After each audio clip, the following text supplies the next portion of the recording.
संत मंतांची व राष्ट्रपुरुषांची भूमी मनुष्याने ओळखले जाते व बीड जिल्हा हा विद्यार्थ्यांना ज्ञानदानाचे पवित्र कार्य मनुष्याने घडवणाऱ्या शिक्षकांची पावन भूमी मनुष्याने समजले जाते। त्या धर्तीवर बीड जिल्ह्यातील केज तालुक्यातील एक आदर्श शिक्षक आणि पाण्यासारखा निकाल देणारा मनुष्याने त्याच्याकडे पाहिलं जाते।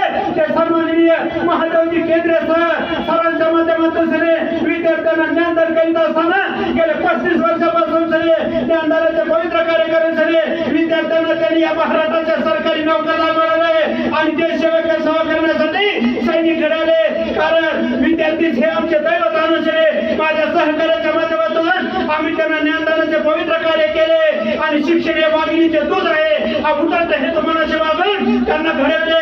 सर 35 वर्षानंतर बीड जिल्हा शिक्षण विभागातून कार्यमुक्त झालेले असल्यामुळे केज तालुक्यातील शिक्षण अधिकारी तथा शिक्षण विभागातील पूर्ण कर्मचाऱ्यांच्या माध्यमातून न भूतन भविष्य असा सन्मान करून कार्यमुक्त मनुष्याने त्यांना समाप्तीचा आदेश दिला।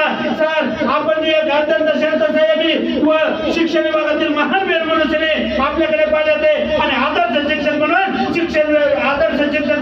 शिक्षण विभागाला शोधेल असा आदर्श शिक्षण म्हणून आपली खात्री मिळालेली असल्यामुळे आपण कार्यमुक्त झाला आहात। आणि शिक्षण विभागाविषयी आपण काय म्हणता?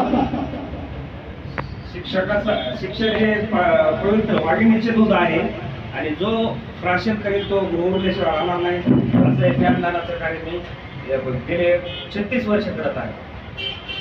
सदरील महादेवजी केंद्रे साहेब म्हणतात विद्यार्थी हेच आमचा दैवत माणूस नाही।